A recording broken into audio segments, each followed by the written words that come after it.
All right, so we're diving into Premier Research Labs today. You guys are clearly serious about your supplements, and frankly, with the amount of hype out there, who can blame you? Right. You want to know what you're putting in your body, and frankly, so do we. But getting to the bottom of it all is kind of tricky, right? Yeah, I mean, some studies suggest that maybe as much as 20% of supplement companies might not even be following basic manufacturing rules.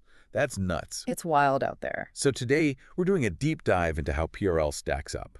More importantly, we're giving you the knowledge to spot quality supplements in a sea of, well, let's just say, less than stellar options out there. For sure. And one thing that really jumps out about PRL is their focus on what they call the premier quality effect. Okay, premier quality effect, lay it on me. Yeah. So it's their way of saying it's not just about the individual ingredients, right, but how those ingredients work together. Gotcha. The synergy. Okay, I like it. The thing that jumped out to me while we were researching PRL was their, I don't know, almost obsessive approach to sourcing ingredients.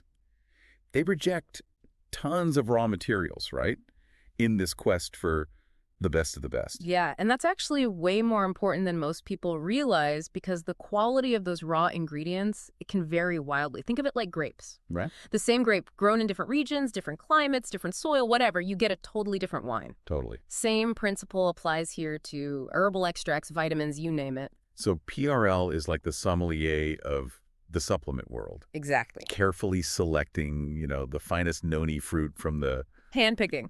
Well, they go so far as to personally visit some of their suppliers. I was reading that the founder actually traveled all the way to India just to source a specific type of noni fruit. Wow. That's dedication. Talk about above and beyond. And it's not just the sourcing either, right? Yeah. PRL is also like hyper particular about how they package their products. You see those violet glass bottles everywhere. Oh, yeah. Violet, I think they call it. Mhm. They definitely stand out on the shelf. I'll give them that. But is there a reason for the color? Or is it just aesthetics? It's a great question. And it's actually a perfect example of how PRL sweats the small stuff, which I appreciate. Because light, especially UV radiation, it can really degrade the potency of a lot of nutrients over time. Oh. Those amber bottles, you see a lot of vitamins in. Step in the right direction. But PRL takes it further with the violet. It blocks an even broader spectrum of light. So it's like giving those precious nutrients Yeah. a suit of armor against the elements. Exactly. Smart. It's like they're saying, hey, we went through all this trouble to source this amazing stuff. Right. We're not going to let some, rogue sunlight ruin it all. Exactly. Exactly. But it does make you wonder, right? If PRL is going to all this extra effort, what are other companies not doing? Yeah, that's the million-dollar question, isn't it? And it's where things get, well, a little disheartening, to be honest. You see, PRL's commitment to quality, as admirable as it is, it kind of shines a light on the not so pretty underbelly of the supplement industry as a whole. Because the truth is, there are a lot of companies out there cutting corners, and the FDA, well, let's just say they don't always have the resources to catch them. Hold on, really. But I thought the FDA was supposed to be the watchdog here. Like, they're the ones that make sure all these supplements are safe and, actually do what they say they're going to do. In theory, yes. But imagine, right, you have this small team of referees, and they're trying to monitor this game with thousands of players spread out across this massive field. That's basically the challenge the FDA is facing. They just don't have the manpower or the resources to police every single company and every single product out there. So it's more like they're playing catch-up, right? Exactly. Reacting to problems after they've already happened rather than preventing them in the first place. Exactly. And even when they do catch a company red-handed, the consequences, they aren't always as swift or severe as you might think. Okay, now you've got me really curious.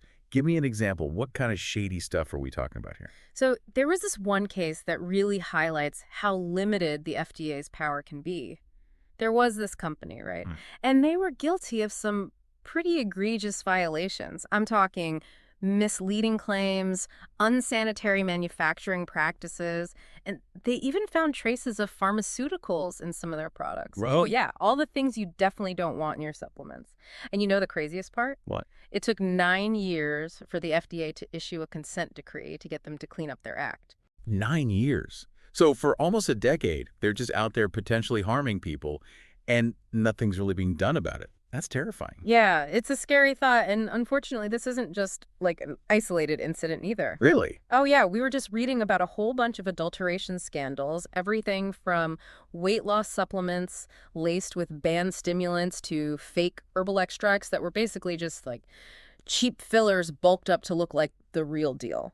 That's just wrong. Like, it makes you really question what you're actually getting when you buy a supplement, especially from a company that's more interested in making a quick buck than, actually caring about people's health, which I guess is why PRL's dedication to the sourcing and the testing is all the more impressive. Mm. But you mentioned earlier that even if a company's not, deliberately spiking their products or using like subpar ingredients, there are still kind of like sneaky ways that quality can be compromised. No, absolutely. A perfect example of this is something called bioburden testing. Bioburden testing. So most reputable companies, they'll test for what's known as the Big Six. Okay. These are the usual suspects: E. coli, Salmonella. Right. The ones you always hear about in those like food poisoning cases. Yeah. Exactly. But here's the thing. There are all these other harmful microbes out there that don't make the Big Six list. Oh, no. Bacteria like Bacillus, Clostridia, even Listeria, Oh. these can all survive the manufacturing process and end up in supplements, even ones that are marketed as all natural, totally pure. And a lot of companies don't even bother testing for this stuff because, well, they're not legally required to. So even if a company is like checking all the basic boxes, Yeah. there could still be some unwanted extras hitching a ride in my supplement. Exactly. And that's why it is so important to, look beyond just the label and actually ask the right questions. Don't just settle for a basic certificate of analysis, right? Find out exactly what a company is testing for and what they might be missing. Good to know. Yeah. This is like eye-opening stuff. Yeah. It's almost like you need a PhD just to walk down the supplement aisle these days. That's a lot. But I feel like most people, right, they see organic on the label and they think, okay, we're good, right? Like, we're in the clear, we're good to go. Is that always a reliable indicator of quality, though? It's a good instinct. People want, like, clean products, obviously. Right. But it's not that simple, unfortunately. Organic farming, it's important, don't get me wrong. Right. Sustainability, reducing pesticide use, all that's huge. Absolutely. But it doesn't automatically mean you're getting a higher quality or more potent supplement. Yeah. We're talking about concentrated extracts here. This isn't just like whole food you're getting. It's like assuming that a bottle of organic grape juice is going to be the same as like a fine wine. They might both start with organic grapes, but... Totally different. Yeah, and a perfect example of this is actually that watered-down valerian root extract we were talking about earlier. Right. They were technically selling organic valerian root, but to save money, they were using water as the primary solvent instead of alcohol or ethanol, which are much more effective at actually pulling out those beneficial compounds. So you could be getting an organic product, but it might be so diluted that it's basically useless. Exactly. That feels very sneaky. It's misleading, for sure. Labels can be deceiving. That's why knowledge is power, my friend. You gotta do your research. Okay, so let's talk action steps then. What are some key questions that we should be asking these supplement companies to make sure that they're, really walking the walk on quality? Don't be afraid to get into the nitty-gritty, right? Ask them about their manufacturing process, like really get in there. Okay. A good place to start, do they have a detailed, written master manufacturing record? Master manufacturing record, that sounds intense. It is. It's their blueprint, right? It should outline every single step of their process from start to finish. Gotcha. Think of it like a recipe book for their supplements. Okay. And it's all about consistency. It's all about quality control. Asked about their cleaning protocols, the experience of their QC team. That's their quality control team, by the way. Right. Do they hold any third-party GMP certifications? Right. GMP, good manufacturing practice. I've seen that on labels before, but never really, understood what it meant. Yeah. So asking about GMP, digging into those processes, what goes there? Testing, right. How do they approach their testing? Right. Do they test every single batch for contaminants? Or do they rely on something called skip lot testing? Skip lot, what is that? So skip lot testing, it's where they only test a small percentage of their batches. And then for the rest, they just rely on the supplier's documentation. Oh. Wow. Which it's allowed, but a little risky. it's definitely riskier, right? You're trusting someone else's work at that point. Right. Because it increases the chances that you miss something, Totally. some inconsistency, maybe even some adulteration. So ideally, you want a company that's going above and beyond testing every single batch themselves. Right. So full transparency, basically. Exactly. And beyond that, ask about their commitment to continuous improvement. Are they staying up to date on the latest research? Are they looking out for emerging contaminants, new testing methods? Do they have a company culture that truly prioritizes quality above all else?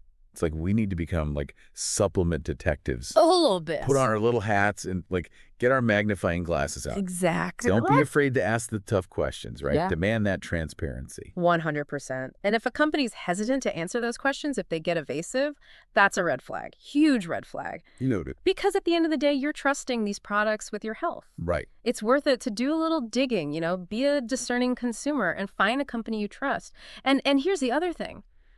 If a deal seems too good to be true, it probably is. Quality comes at a cost. 100%. This is not the place to, pinch pennies. No. I'd much rather spend a little extra knowing that the supplement I'm taking is legit, the real deal, and it's been produced with the highest standards. Exactly. Exactly. Consider it an investment in your well-being. Love that. Well, this has been quite a deep dive. Honestly, a little unsettling to realize how much, goes on behind the scenes in this industry. Yeah. But now, thanks to your expertise, we have the knowledge, right? We can ask the right questions and demand better for our health. Exactly. That's what it's all about. The more informed we are as consumers, the more we can push this industry to be better. More transparency, more accountability. Absolutely. And to everyone listening, this is just the beginning of the conversation, right?